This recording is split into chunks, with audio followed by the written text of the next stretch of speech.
Another 365 days have passed since I sat down this time last year to think about what new lessons running may have taught me, or what I might have rediscovered or reminded myself along the way. And running has become a bit more than just a sport I partake in, but more so become ingrained as quite a fundamental part of my life. So today I've got a chance to sit down with you guys and share some of those key takeaways that I'm leaving 2024 with and taking into 2025. And this is absolutely one of my favourite times of the year, if not my favourite, because I have a very relaxed mindset. When I'm deep in a training block for a marathon potentially, or even in the summer, I'm often ramping up a little bit of pressure on myself to train well, train smart, and try and get to the start line fit and healthy, which, touch wood, I have managed to do this year for the majority of the races. But this time of year, my mind wanders a little bit. I'm feeling a bit more relaxed, and I am feeling in that festive spirit. So I get to kind of sit back and reflect and look and enjoy what I've managed to achieve throughout the year. Look at some of the good things, some of the bad things, and that's exactly what we're going to share today. And so with that being said and done, let's get into the list of 5 things that I'm taking away from this year and rolling through into next year. The first thing, a mindset change. I am much preferring these days to stack training block on top of training block on top of training block over getting race PBs, because race PBs come when you stack up those training blocks. I think my mindset in the past has been very much a case of I set myself a time to chase at a race or a distance, and I go hell for leather for it, and I don't tend to care what happens. Whereas over the last couple of years, I have shifted that mindset a little bit. I've been a bit looser on my goals in some of these training series where I do say I'm just going for a PB, because what that allows me to do is relax a little bit. I think the only time pressure I put on myself is that dastardly 10k time that I'm still trying to chase down. But I will be honest with you, everything else I tend to just say these days I'm going for a PB. I've had another, touch wood, injury-free year. This, I believe, is my 3rd one now.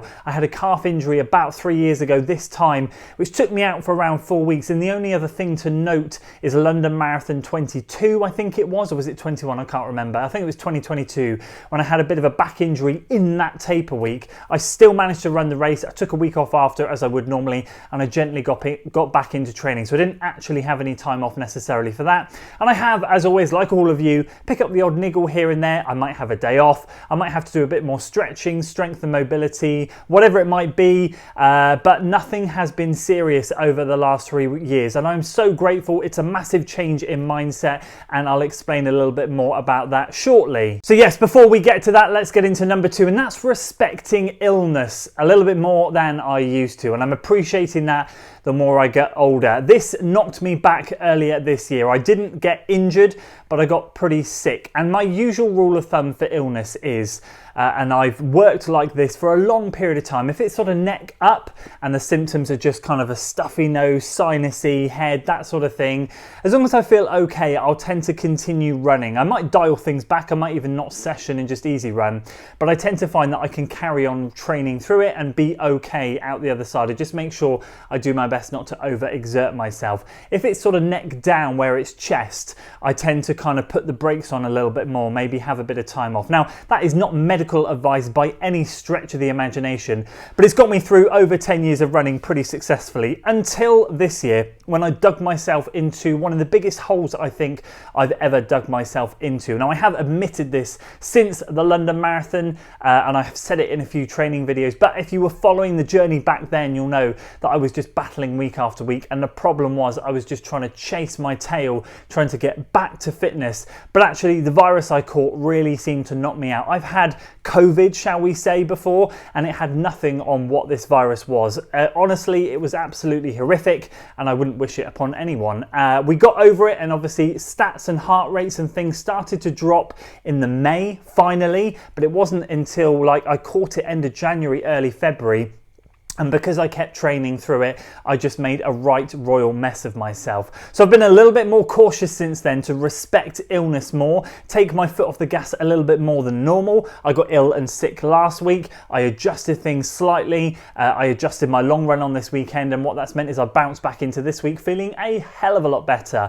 And again, that's just for a few tweaks here and there, adjusting things accordingly. So I'm just making a mental note carrying on into next year that I need to respect my body hopefully a little bit more and not abuse it so much. And the third thing I definitely want to take through into next year is continue to be a little bit more experimental with my training and do things a little bit different. Not by any stretch of the imagination do crazy stuff, but this year I bought a couple of things in that just tweak things slightly from what I would usually do. So I'm normally a man of routine in terms of my blocks and training cycles, and I tend to structure them and have a good way of progressing through them, get myself fit, get into race shape, do the race and then move on. This year I bought two things really. I revisited double threshold training, which is something I was a little bit hesitant to do, and I managed to squeeze that into my summer quite well. I was really happy with how I executed it, changed a few things here and there, especially the intensity as to what I was doing and the way that I periodized it, should we say. I didn't take it all the way through to my goal race. I used it as a bit of a base builder, shall we say, to get really strong,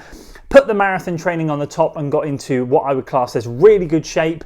And the second thing was I was a little bit more aggressive with my marathon training than I have been in the past. A bit more experimental there. And I think it's okay to kind of dabble with things a little bit here and there, as long as you're not pushing it sort of too far out of the norm. Now, of course, that won't happen every single training block. That's not something that I'm going to be experimenting with all the time. The fundamentals will stay the same for a lot of the year. But if there are things throughout the year that I fancy trying, or just here and there, throwing back in some more double threshold work, which I've just started doing again now, then I'm going to do that, and I'm not going to be hesitant about doing it as well. And I'll share it with you guys. Of course, nothing crazy, but if I fancy doing something a little bit different from what I normally would, I'm not going to hesitate to do so. And just tacking a final piece onto the end of this one, revisiting point number one, where I said I was making decisions in training, like we've just talked about, that were hopefully getting me through the year injury-free. I've been a lot better at listening to my body this year, and so when I feel I can push and be a bit more aggressive, I do. And when I feel like I need to back off and hold a little bit more, I'm able to do that as well. That again is something that I have never really done too much of. I've gone, I'm in a training block, I need to do these workouts this week. Regardless of how I felt, I've not been very adaptable. But being adaptable this year, especially, great example, coming off the back of Abingdon Marathon, I took 5 weeks down, I waited for my body, I tried to get back into training, I didn't really feel up to it, and I kind of just took the time that I wanted and needed before getting back into the swing of things. That's not something I would have done before. It's something that I'm proud of the fact that I can do now, and I definitely want to carry that one into the future as well. And the fourth thing I'm going to carry through into next year is going to be a bigger focus on shorter distances. Yes, I am not running a spring marathon. I'll lay my marathon plans out in a second, or what my thoughts are on that, but I definitely want to focus on the 5K, 10K and half marathon. I want to basically, I've built up through the summer, I've gone speed work, marathon, I've peaked at Abingdon Marathon. I want to gently come back down the other side and hit the Alicante half marathon, and maybe do another half marathon in the March, and then after that bring it down into the 5 and 10K stuff over the summer. I want to be ready for those April local 5K races that we have a lot of around here that are flat, fast and furious. I want to be ready for them this year. Marathon training usually scuppers those plans. I don't want to be in that position next year. I'm fed up of it, to be honest with you. I want to go out and get more racing done, and that is the beauty of shorter distance racing, is you can race a little bit more than you would normally during marathon training. Last year I said I was going to run 2 marathons this year, which was London Marathon, which I was going to take a bit more relaxed, and I was really going to target my autumn marathon. I stuck to my word and I did it. I'm not going to commit to that next year. Well, I'm definitely not going to be committing to 2 different types of marathons. If I do one, I will do one in the autumn, and I do think I probably will, but I'm going to kind of take my time. I'm not going to do anything big, and I'll take my time in deciding what that one is. If I do a second one, then it's more going to be a case of gel testing. The thought has crossed my mind is to, if I get myself into a position where I can cover the distance without necessarily being in PB shape, but I've done a lot of gel testing, which I'm currently doing right now, and find a gel that works, and I want to see if I can cover the distance feeling strong and good at a close to marathon effort, or wherever fitness falls,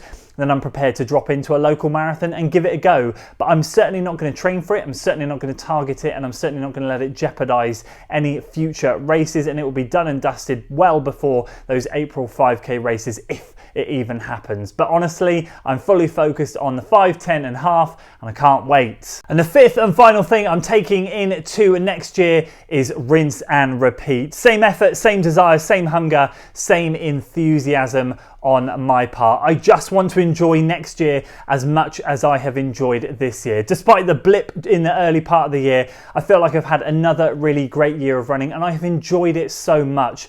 And with that newfound philosophy, more so of focusing on stacking up those training blocks, I just want to enjoy running more and more. I'm on target right now to hit my biggest mileage year ever, and I just want to continue along that trend. I have a big burning desire to improve as a runner, but I also have a big burning desire to continually be in a position where I can run every single opportunity that I can and keep stacking up those weeks, months and years. I want to carry that mentality through, and I want to attack some races next year. I feel really hungry to go into those shorter distance races and throw caution to the wind and see what I can do. I want to try a variety of racing tactics. I want to just put my neck out there and just give it a go and just be a bit more aggressive with racing and just have fun. I want to just get myself stuck in. That's all I want next year, is more of the same. So there we go. Those are my 5 things that I've really homed in on this year, really appreciated and really want to take through into next year, especially the short distance stuff, as you probably gathered there. Had such good fun